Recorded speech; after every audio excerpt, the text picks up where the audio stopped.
Quelque chose qui est très chronophage et énergivore de manière générale, ça va être la nomenclature, l'architecture de vos dossiers. Que ce soit les dossiers sur l'ordinateur ou les dossiers Drive, parfois même les dossiers sur Outlook ou dans votre boîte mail, souvent on passe beaucoup de temps à classifier, à ranger nos documents, nos éléments, nos pièces jointes, etc. L'idée, ça va être de se simplifier la vie déjà de ce côté. Donc, on va faire déjà un nettoyage de son Drive. Alors, il y a plein de façons de nommer son Drive, ça va dépendre effectivement de votre activité. Pour ce faire, on va utiliser l'IA. Je vous ai préparé un petit prompt qui est tu es un expert en organisation numérique spécialisé dans la gestion documentaire et la productivité pour les. Et là, vous allez pouvoir remplacer par votre type d'activité. Donc, par exemple, ici, on peut mettre pour les organismes de formation. Ta mission est de concevoir un système de classement Drive qui élimine la fatigue décisionnelle et facilite la délégation. Contexte de l'activité, vous allez mettre du coup votre métier principalement et vous allez décrire effectivement des petits détails de l'activité. Là, il m'a mis en exemple, tu es formatrice IA et marketing, par exemple. Donc, on va décrire un petit peu tout ça. Vous allez avoir le prompt comme ça prêt à réutiliser si vous souhaitez le compléter. Vous allez préciser si vous êtes seul, vous travaillez en équipe ou avec des partenaires, des prestataires notamment.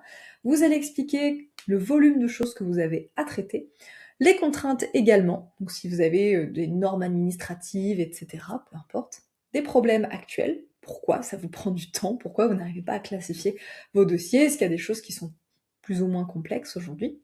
Et ce qu'on va faire, c'est qu'on va demander à l'IA de nous proposer une arborescence centrale, donc qui va être vraiment les fondations de notre drive, de notre architecture, et donc on va lui demander de nous faire 7, 9 dossiers racines numérotés de 0 à 0,8, couvrant le spectre de l'activité.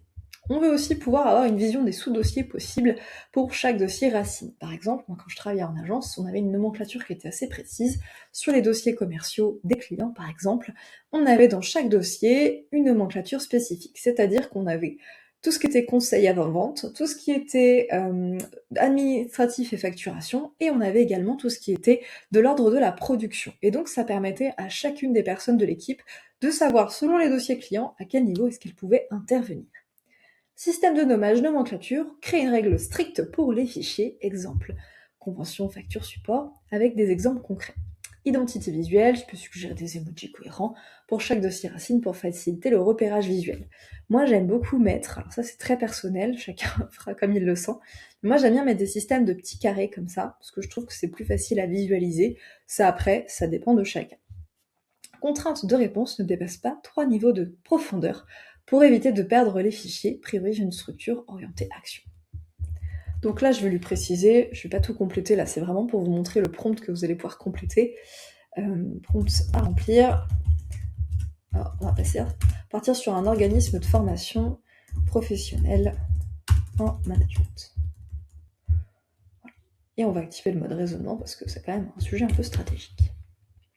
Donc là, je suis sur Gemini, vous pouvez très bien le faire sur n'importe quelle autre IA qui vous convienne. Donc l'idée, alors là, il s'est basé du coup sur moi parce qu'il connaît mes informations personnalisées, donc ne pas forcément tenir compte. Alors là, il m'a mis des petits emojis à chaque fois. Ça, c'est pareil. Moi, des fois, je l'enlève, des fois, je le laisse, ça dépend. Je dirais que sur le Drive, j'ai tendance à l'enlever. C'est plutôt dans l'intérieur des dossiers où je vais rajouter des emojis, etc. Donc là, il me propose pilotage et stratégie, Calliope et amélioration, ingénierie et catalogue, commercial et visibilité, exploitation des sessions, notamment tout ce qui va être les dossiers clients. Alors si c'est pas assez parlant pour vous, vous pouvez bien sûr reprendre toutes ces préconisations et le réadapter. Administratif et finance, écosystème et partenaires, archives, coffre perso. Voilà. Donc ça, comme ça vous donne déjà une idée de comment vous pourrez agencer votre drive de façon un peu plus pertinente. Moi, quelque chose que j'aime bien faire aussi, c'est que je vais aller prendre mon propre drive, je vais lui faire des captures d'écran, je vais lui expliquer comment j'ai structuré mon dossier et je vais lui donner au fur et à mesure pour lui demander de critiquer et de m'aider à améliorer tout ça. Donc vous voyez à chaque fois en plus, si vous mettez des petits sous-tirets, etc., eh bien c'est intéressant parce que ça vous permet de plus facilement vous y retrouver même quand vous téléchargez vos documents. Alors là, je vais prendre un drive, drive exemple, voilà. Je vais lui coller directement. Ok ? Donc je le colle ici et je vais lui dire je veux que tu fasses des préconisations concernant le drive de cet OF, cet organisme de formation. Donc en fait, il va vraiment partir de vous, de votre attente, de votre besoin, et donc il va pouvoir finalement proposer un petit peu des éléments. Alors, diagnostic. Eh bien, on a des dossiers école, enfant ou maison, donc on a tout ce qui va être notamment perso. Du coup, finalement, de les voir, il nous préconise de plutôt les ranger, puisque du coup, on va pouvoir avoir des choses un petit peu, on va dire, mélangées avec le quotidien personnel. Par exemple, il nous préconise donc d'isoler le personnel et de faire un coffre perso.